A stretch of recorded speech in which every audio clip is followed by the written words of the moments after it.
Jake Morrison wiped the grease from his hands with an old rag. The repair bay was quiet at this hour. Most people on Meridian 7 were sleeping or drinking at the station bars. But Jake liked the night shift. No customers asking stupid questions. No station managers checking on his work. Just him and the machines. He looked around his small workshop. Tools hung on the walls in neat rows. Spare parts filled the shelves. A half-finished engine sat on his main workbench. It belonged to a trader who needed it fixed by morning. Jake would finish it. He always finished his work. Meridian 7 was a trading station floating in deep space. It sat on the edge of human territory, where different species came to buy and sell. Humans, Velthari, Corvins, and dozens of others passed through every day. Jake had been here for 3 years now. After leaving the military, he needed somewhere quiet. Somewhere he could just work with his hands and forget about the past. The alarm changed. Everything. A red light flashed on his wall panel. Emergency docking request. Jake frowned and walked to the small window. Outside, against the black of space, he saw a ship coming in fast. Too fast. Smoke trailed behind it. Sparks flew from its damaged hull. The ship was dying. Jake grabbed his emergency kit and ran toward the docking bay. He was not security. He was not medical. But something told him to go. Maybe it was old military instinct. Maybe it was just curiosity. Either way, his feet carried him through the empty corridors. He reached the docking bay just as the ship crashed through the energy barrier. It hit the metal floor hard. The sound was terrible. Metal screaming against metal. The ship slid across the bay and finally stopped against the far wall. Jake approached slowly. The ship was Velthari design. He recognized the curved wings and the purple markings. Velthari were warrior people. Their females served as soldiers, while their males handled politics and learning. They were proud, fierce, and rarely asked anyone for help. The ship's door hissed open. Smoke poured out. Then a figure stumbled through. She was tall. Taller than Jake by nearly a foot. Her skin was covered in fine scales that shimmered violet in the bay lights. Her eyes were gold, like melted metal. She wore ceremonial armor, the kind Velthari commanders wore. But the armor was broken. A large piece of the chest plate was shattered, and Jake could see dark blood seeping through. She took 2 steps and collapsed. Jake ran to her side. Up close, he could see how bad it was. The armor was not just damaged. It was fused to her body. Velthari armor bonded with the nervous system of its wearer. It made them stronger, faster, harder to kill. But when it broke like this, it became poison. The broken pieces would slowly release toxins into her blood. Her golden eyes opened. She looked at Jake with a mixture of pain and confusion. "Human," she said. Her voice was rough. A translator device on her neck converted her words to English. "I require assistance." "I can see that," Jake said. He looked at her wounds. He had fixed many things in his life. Engines, weapons, life support systems. But he had never worked on Velthari armor before. It was alien technology, complex and dangerous. "Can you walk?" he asked. She tried to rise, but fell back. No, Jake made a decision. He slid his arms under her body and lifted. She was heavy with the armor, but Jake was strong. Years of lifting engine parts had made his body hard. He carried her through the corridors toward his repair bay. "Where? Are you taking me?" she asked. "My workshop. I am going to try to fix you. You are a mechanic." "Yes, I am not a machine." Jake looked down at her. "That armor on your chest is killing you. I fix things. Right now, you are a thing that needs fixing. So yes, tonight, you are a machine." She stared at him. Then, slowly, something like respect entered her golden eyes. "What is your name, human mechanic?" Jake Morrison. I am Commander Yara of the Velthary 3rd Fleet. She coughed, and more blood appeared at the corner of her mouth. I may die tonight, Jake Morrison. Not if I can help it. He carried her into his repair bay and laid her on his largest workbench. He cleared away the engine parts and grabbed clean rags. Then he stood over her, looking at the damaged armor. It was worse than he thought. The chest plate had taken a direct hit from some kind of energy weapon. The metal had melted and fused with the organic components underneath. 3 main neural connectors were severed. The power core was cracked and leaking. If he did not fix it within hours, she would die. I need to remove parts of this armor, Jake said. It will hurt. Pain does not frighten me, Yara replied. Failure does. If I die here, important information dies with me. Many of my people will suffer. Jake nodded. He did not ask what information. He did not ask who was chasing her or why. Those questions could wait. Right now, only one thing mattered. He picked up his tools and began to work. The first hour was the hardest.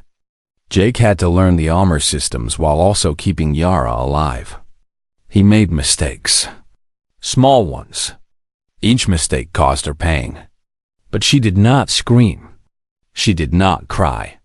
She simply watched him with those golden eyes and breathed through the agony. You are calm, she observed at one point. Most humans I have met are emotional, loud. You are quiet. Noise does not fix things, Jake replied. He carefully detached the damaged plate and set it aside. Steady hands and clear thinking fix things. Among my people, males are not warriors. They are thinkers, speakers, negotiators. They do not do work like this. Among my people, anyone can be anything. Jake reached for a smaller tool. I was a soldier once. Then I became a mechanic. Now I am whatever I need to be. Yara was silent for a moment. Then she said something in her own language, words her translator did not convert. What does that mean? Jake asked. It is hard to translate. Something like, the universe sends strange gifts in dark times. She looked at him. I did not expect to find help here. I did not expect a human mechanic to carry me through a space station and fight to save my life. Jake shrugged. I am just doing my job. No, Yara said softly. You are doing much more than that. Jake did not answer. He simply kept working, his steady hands moving through the night, fighting to keep an alien warrior alive. The station lights dimmed to simulate night. Outside the repair bay, Meridian 7 slept. But inside, Jake worked without rest. His eyes burned from staring at the tiny components of Velthary armor. His back ached from bending over the workbench. But he did not stop. He could not stop. Yara lay still beneath his hands. Her breathing was shallow now. The toxins from the damaged armor were spreading through her body. Jake could see dark lines forming under her violet scales. He was running out of time. The armor was unlike anything he had ever seen. It was part metal, part living tissue. The two materials grew together, connected by thousands of tiny neural threads. When Jake touched certain parts, Yara's fingers would twitch. When he adjusted others, her eyes would flutter. The armor was not just protection. It was an extension of her body. Tell me about this technology, Jake said. He needed to understand it better. How does it bond with you? Yara opened her eyes slowly. Speaking seemed to take great effort. When a Velthary warrior comes of age, she enters the bonding chamber. The armor is placed upon her. Then it grows into her. The process takes 3 days. It is the most painful experience of a warrior's life. And if the armor is damaged, minor damage heals itself. But this, she looked down at her chest. The bond is broken in too many places. The armor thinks I am an enemy now. It is attacking me. Jake nodded grimly. He had suspected something like that. The technology was treating her own body as a threat. "Then I need to convince it that you are not the enemy," he said. "I need to reconnect the broken bonds." "That is impossible. Only Valkyrie technology can interface with our armor." Jake smiled slightly. "Maybe, but I have learned something in my years as a mechanic. All machines want to work. They want to function. They want to do what they were made to do. If I can show your armor that helping you is its purpose, maybe it will listen." Yara stared at him. "You speak of my armor as if it is alive. Everything is alive in its own way. Metal remembers the hands that shaped it. Circuits remember the energy that flowed through them. Your armor remembers you. I just need to remind it." He turned back to his work. With delicate tools, he began to clean the broken neural connectors. He removed the damaged tissue carefully, like a surgeon removing dead skin from a wound. Then he took thin wire, thinner than human hair, and began to create bridges between the broken connections. It was slow work. Painfully slow.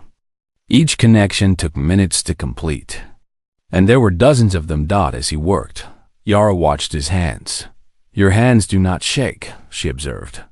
"Cannot afford to shake," Jake replied without looking up. "You need me steady. Among my people, warriors train for decades to achieve such control. You are not a warrior. How did you learn this?" Jake was quiet for a moment. Then he spoke, still focused on his work. "I was a military engineer. Bomb disposal. For 5 years, I diffused explosives that could kill hundreds of people. If my hands shook, people died. So I learned not to shake." "But you left the military." "Yes." "Why?" Jake paused. The question brought back memories he usually kept locked away. The faces of friends he had lost. The sound of explosions he had not stopped in time. "I saw too much death," he said finally. "I wanted to build things instead of destroying them. I wanted to fix things instead of watching them break. So I came here. I became a mechanic, and I have not looked back." Yara was silent for a long moment.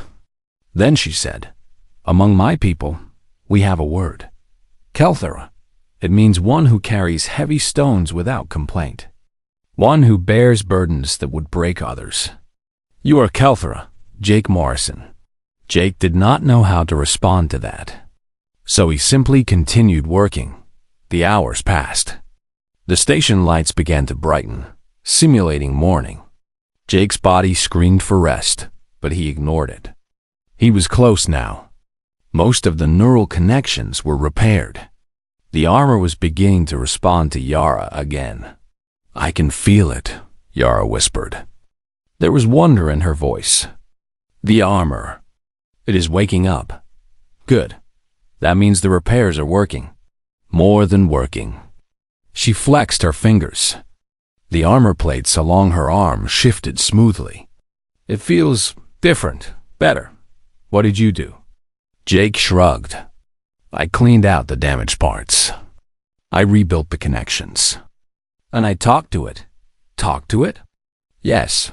While you were unconscious, I talked to your armor. I told it that you needed help. I told it that you were its partner, not its enemy. I told it that together, you could heal." Yara looked at him as if he was insane. Then she laughed. It was a rough sound, weak from pain, but genuine. "You talked to my armor. It seemed like the right thing to do." "And it listened?" Jake finally looked up at her. His eyes were tired but warm. "Everything listens if you speak with respect. Machines, animals, people. Even alien armor that is bonded to a warrior's nervous system. You just have to find the right words." Yara held his gaze for a long moment. Something passed between them. Not romance, not yet, but understanding, connection. Two strangers from different worlds, finding common ground in a small repair bay. "You are unlike any human I have met," Yara said softly. You are unlike any alien I have met, Jake replied. But we are both alive. And right now, that is what matters. He turned back to his work. There was still much to do. The chest plate was the most damaged area, and repairing it would be the most dangerous part. One wrong move could stop her hearts. But Jake was not afraid. His hands were steady. His mind was clear. And he would not let this warrior die. Not tonight. Not on his workbench. Not while he still had strength to hold a tool. The morning grew brighter outside. Inside the repair bay, Jake Morrison continued his impossible task. And Commander Yara of the Velthary 3rd Fleet watched him with golden eyes full of something that might have been hope. 6 hours. Jake had been working for 6 hours without rest. His eyes felt like sand. His fingers ached from gripping tiny tools. But he could not stop now. The most dangerous part of the repair was about to begin. The central chest plate was the heart of Velthary armor. It contained the main power core and the primary neural hub. Every signal from the armor passed through this plate. Every command, every sensation, every breath. If Jake made a mistake here, Yara's heart would stop beating. He stood over her, studying the damaged area. The energy weapon had hit her directly in the center of the chest. The metal was melted and twisted. The neural hub was cracked. The power core leaked a strange blue liquid that glowed faintly in the dim light. "This is bad," Jake said quietly. "I know," Yara replied. Her voice was stronger now. The earlier repairs had slowed the poison in her blood. But she was still weak. Still dying. "I need to remove the damaged chest plate and replace the neural hub while keeping your power core active. If the power stops flowing for more than 10 seconds, your armor will shut down completely. And if the armor shuts down, I die," Yara finished. "Yes." She looked up at him. Her golden eyes were calm. "Then do not let the power stop." Jake almost laughed. She said it like it was simple. Like he was just fixing a broken light instead of trying to keep an alien warrior alive through impossible surgery. "I need to work fast," he said. "There will be pain. I have felt pain before. Not like this. I have to disconnect and reconnect your main neural hub. You will feel everything. Every cut, every connection, every spark." Yara reached up and grabbed his wrist. Her grip was still strong, despite her weakness. Her scales felt smooth and warm against his skin. "Jake Morrison," she said. "I am a commander of the Velthary 3rd Fleet. I have fought in 17 battles. I have killed enemies with my bare hands. I have watched friends die in the cold of space. Pain does not frighten me." She released his wrist. "Do what you must. I trust you." Those 3 words hit Jake harder than he expected. Trust. How long had it been since someone truly trusted him? Since someone put their life in his hands and believed he would protect it? He took a deep breath. Then he picked up his tools and began. The first cut made Yara gasp. Jake sliced through the melted metal with a plasma cutter, carefully avoiding the living tissue beneath. Sparks flew. The smell of burning filled the air. Yara gritted her teeth but did not scream. "Keep breathing," Jake said. "Steady and slow. I am trying." He peeled back the damaged chest plate. Underneath, he could see the neural hub. It looked like a flower made of crystal and wire, glowing with soft purple light. It was beautiful and terrifying at the same time. This small device controlled everything. One wrong touch, and it would shatter. Jake reached for his finest tool. A needle-thin probe that could manipulate objects smaller than a grain of sand. His hands hovered over the neural hub and then he stopped. He became suddenly aware of how close Yara was. Her breath warmed his arm. Her golden eyes watched his every movement. He could feel her heartbeat through the workbench, fast and strong despite her weakness. If he failed, she would die. "Right here." Right now. Under his hands, the weight of that responsibility pressed down on him. For the first time in years, he felt doubt. What if he was not good enough? What if his skills were not enough to save her? "You pause," Yara said. It was not a question. "The work is delicate. I do not want to hurt you. You will hurt me. That is certain. But you will also save me. That is also certain. How can you know that?" Yara smiled. It was a strange expression on her alien face, but somehow beautiful. "Because I have watched you work for 6 hours. I have seen your hands move with more care than any surgeon. I have heard you talk to my armor like it was a living thing. You are not just a mechanic, Jake Morrison. You are an artist. And artists do not fail when they care about their work." She leaned closer. Her face was inches from his. He could see the fine lines in her golden eyes, the tiny scales along her jaw, the warrior and the woman beneath the armor. "Go on, human," she said softly. "Do not halt." Something changed in Jake at that moment. The doubt melted away. The fear disappeared. He looked down at his hands, and they were steady. Perfectly steady. "Okay," he said. "Here we go." He worked faster than he had ever worked before. His probe danced across the neural hub, disconnecting damaged connections and creating new ones. Sparks flew. Yara cried out in pain, but he did not stop. He could not stop. The power core flickered. Warning lights flashed on the armor. Jake saw the blue liquid leaking faster. He had seconds, maybe less. His hands moved on their own, guided by instinct and years of training. He grabbed the spare neural connector he had prepared earlier and slammed it into place. Then he sealed the connection with a burst of welding heat. The armor hummed. The power core stabilized. The blue light grew strong and steady. Yara gasped and fell back against the workbench. Her body shook. Her scales rippled with color, purple turning to blue, turning to silver. Then she lay still. Jake stared at her. For one terrible moment, he thought she was dead. Then her eyes opened. They were brighter than before, glowing with inner light. "It is done," she whispered. "It is done," Jake agreed. He slumped against the workbench, suddenly exhausted. His whole body trembled with released tension. He had done it. Against all odds, he had actually done it.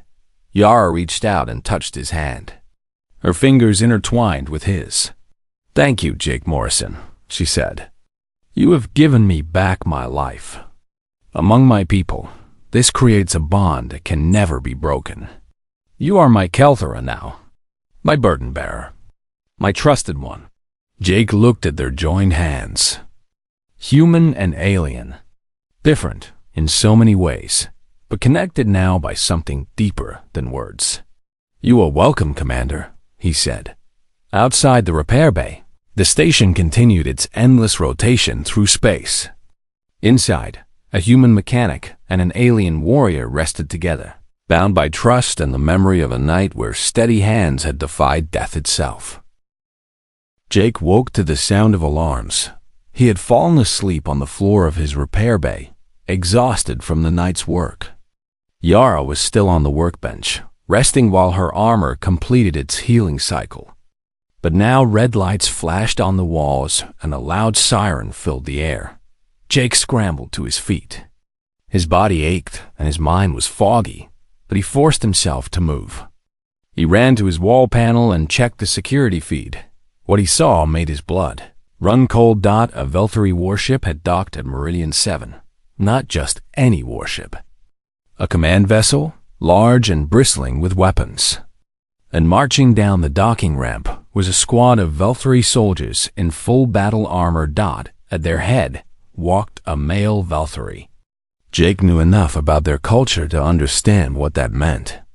Male Velthari did not lead soldiers. They were diplomats and scholars.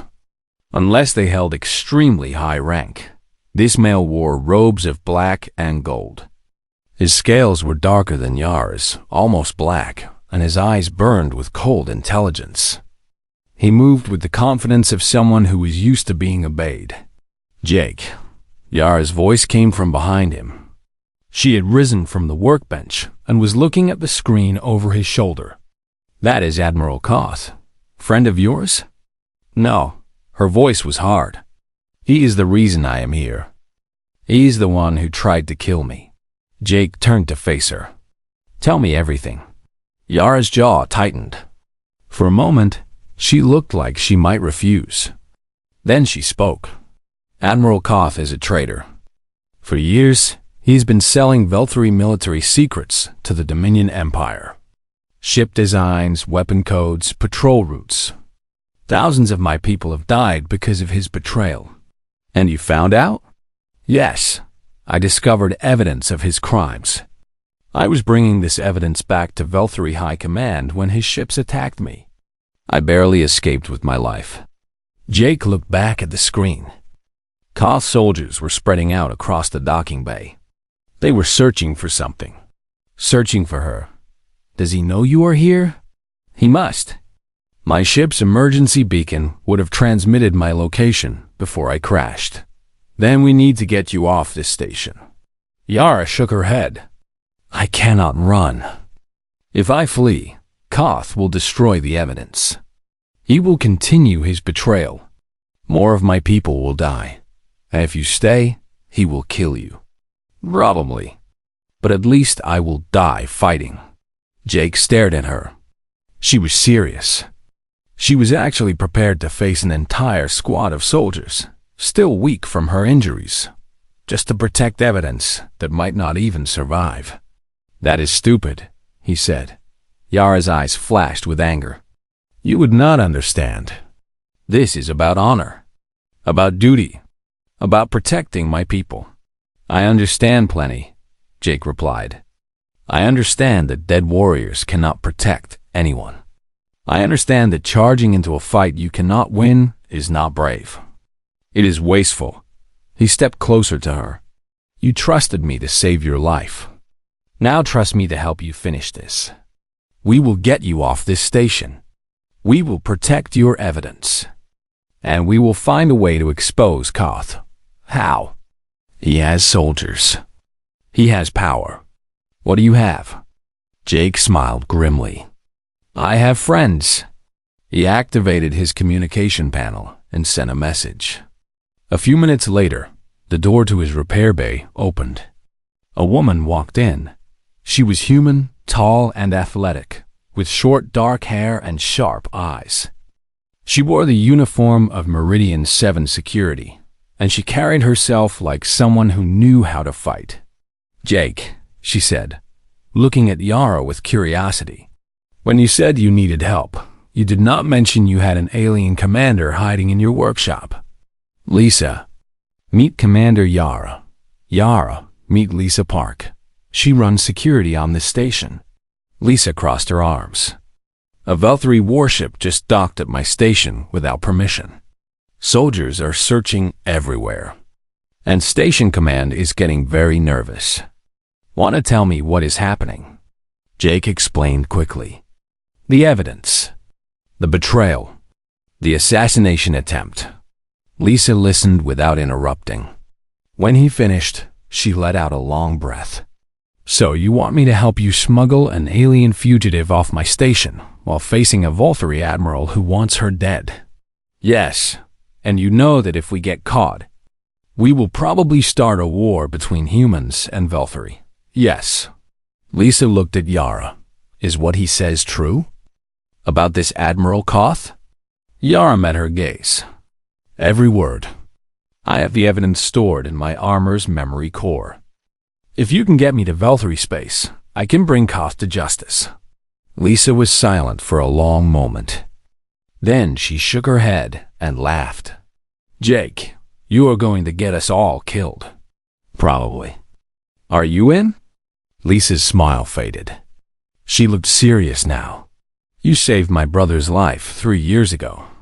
You fixed his ship's life support when everyone else said it was impossible. I told you then that I owed you a debt. I always pay my debts.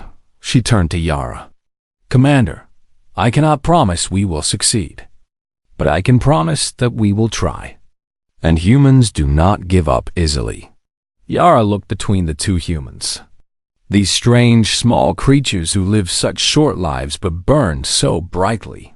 She had spent her whole life being taught that other species were lesser, weaker, less worthy. But here were two humans ready to risk everything for a stranger. Ready to face an enemy they could not defeat. Ready to die for someone they had just met. Maybe, Yara thought, she had been taught wrong. Thank you, she said. Her voice was thick with emotion. Both of you. Jake nodded. Thank us later.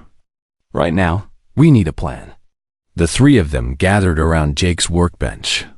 Outside, Koth soldiers continued their search, getting closer every minute. Time was running out, but inside the small repair bay, hope was still alive. Three people from different worlds, united by courage and trust, prepared to fight against impossible odds. The battle was coming, and they would face it together. The plan was simple. Simple plans were the best kind. They left less room for things to go wrong. Lisa would create a distraction. She would trigger false alarms across the station, sending Koth soldiers running in different directions. Jake and Yara would use the confusion to reach Docking Bay 7, where an old cargo ship waited. Jake had fixed it months ago for a trader who never came back to pay. Now it would carry them to Valtteri space. Ready? Lisa asked. Jake looked at Yara. She had recovered much of her strength. Her armor hummed with power, repaired and whole. But she was still not at full fighting capacity. If they ran into trouble, she would need help. Ready, Jake said. Lisa nodded and disappeared into the corridor. Moments later, alarms began to wail throughout the station. Lights flickered. Automated announcements warned of fire, radiation leaks, and hull breaches. Chaos spread like wildfire. Now, Jake said. They moved through the corridors quickly but carefully. Jake knew every path on Meridian 7, every shortcut, every hidden passage, every place to hide. He had spent 3 years learning this station. Now that knowledge might save their lives. They passed frightened civilians running to safety. They dodged station security, responding to false emergencies. They hid in shadows as Valtteri soldiers marched past, searching for a commander who was always one step ahead. Docking Bay 7 was close. Jake could see the door at the end of the corridor. Just 50 more steps. Then Koth appeared. He stepped out of a side passage, blocking their path. He was alone, without his soldiers. But he did not need soldiers. In his hands was a weapon that glowed with deadly energy. Commander Yar, Koth said. His voice was smooth and cold. You have caused me much trouble. Yara stepped forward, putting herself between Koth and Jake. Admiral, I should have known you would come yourself. You always did hate leaving important work to others. When you want something done properly, do it yourself. Koth raised his weapon. I offered you a chance to join me. You refused. Now you will die, and your evidence will die with you. The evidence is already transmitted, Yara said. Even if you kill me, the truth will come out. Koth smiled. It was an ugly expression. You are lying. Your armor was too damaged to transmit anything. I know. I designed the weapon that hit you. Yara's silence told him he was right. A pity, Koth continued. You could have been useful. Instead, you will be forgotten. Just another casualty in a war that never ends. He aimed his weapon at her chest. Move aside, Commander. I will make it quick. Jake stepped out from behind Yara. He was holding nothing but a plasma cutter, a tool for cutting metal. Against Koth's weapon, it was like fighting a warship with a kitchen knife. Koth looked at him with amusement. The human mechanic. I heard you saved her life. Impressive, but foolish. You should have let her die. Now you will share her fate. Maybe, Jake said. "But before you kill us, I have a question." "Oh? What question could a human possibly have that interests me?" Jake smiled. It was the smile of someone who knew something others did not. "Do you know what electromagnetic pulse does to Veltri armor?" Koth's eyes widened. Jake pressed a button on his plasma cutter. The corridor exploded with light. An electromagnetic wave burst outward, invisible but powerful. It washed over everything, passing through walls and bodies without harm. But it did not pass through Koth's armor without effect, that the Admiral screamed. His armor, which had been humming with power, suddenly went silent. The plates locked in place, trapping him like a statue. His weapon fell from frozen fingers. He crashed to the ground, unable to move. Jake walked over and picked up the weapon. He examined it for a moment, then tossed it aside. "Veltri armor is impressive," he said, looking down at Koth. "But it depends on electrical systems. And electrical systems can be disrupted. Any good mechanic knows that." "Impossible," Koth gasped. His voice was weak, his body paralyzed by his own armor. "You could not have known how our technology works. I spent 6 hours repairing her armor." Jake nodded toward Yara. "I learned a lot." Yara stepped forward. She stood over Koth, her golden eyes burning with cold fury. "You betrayed our people," she said. "You sold our secrets. You killed our warriors. And you thought you could escape justice." She knelt down so her face was close to his. "You were wrong." She pressed a button on her armor. A small device ejected from her chestplate. It was a data crystal glowing with soft blue light. "The evidence," she said, "stored in my backup memory core. Protected from your weapon by a human mechanic who talked to my armor like it was alive." Koth stared at the crystal, his face twisted with hatred and despair. "This is not over," he snarled. "Yes," Yara replied. "It is." Lisa arrived with station security minutes later. Koth was taken into custody. His soldiers, learning that their admiral was a traitor, surrendered without a fight. The evidence was transmitted to Veltri High Command, where it would ensure justice was served. 3 weeks later, Jake stood in a grand hall on Veltri Prime. He felt uncomfortable in formal clothes. He was a mechanic, not a diplomat. He belonged in a workshop, not a palace. But Yara had insisted he come, and he found that he could not refuse her anything. The ceremony was brief but meaningful. Jake was named Kelthera, a trusted hand, the highest honor a non-Veltri could receive. Warriors who had fought in 100 battles bowed to him as he passed. Elders who had lived for centuries spoke his name with respect. After the ceremony, Yara found him standing alone on a balcony, looking up at the alien stars. "You are uncomfortable," she observed. "I am a mechanic," Jake replied. "I fix things. I do not get honored by alien civilizations." Yara smiled. She stood beside him, close enough that their shoulders almost touched. "You saved my life. You exposed a traitor. You proved that humans are more than we believed." She turned to face him. "Among my people, we will tell stories of you. The human with steady hands. The mechanic who defied death." Jake shook his head. "I was just doing my job." "No." Yara reached out and touched the chestplate he had repaired. It still bore faint marks from his work, small imperfections that she had refused to remove. "This armor will always carry your hand's memory," she said softly. "As will I." Jake looked at her. In the strange light of alien stars, she was beautiful. Strong and fierce and vulnerable all at once. "What happens now?" he asked. "Now I return to my duty." "And you return to yours." She paused. "Unless you want something different." "What do you mean?" Yara smiled again. It was warmer now, softer. "The Veltri fleet needs good mechanics. And I need someone I trust by my side. If you are willing." Jake thought about his small repair bay on Meridian 7. The quiet nights, the simple work, the peaceful solitude. It had been his sanctuary for 3 years, but maybe it was time for something new. Something bigger. Something that mattered. "I will think about it," he said. Yara nodded. She knew him well enough now to understand.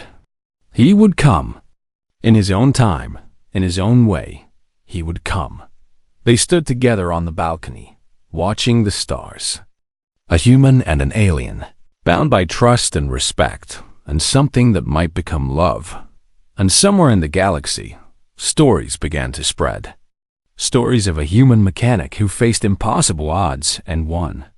Stories that made other species look at humans differently. Do not underestimate them, the stories said.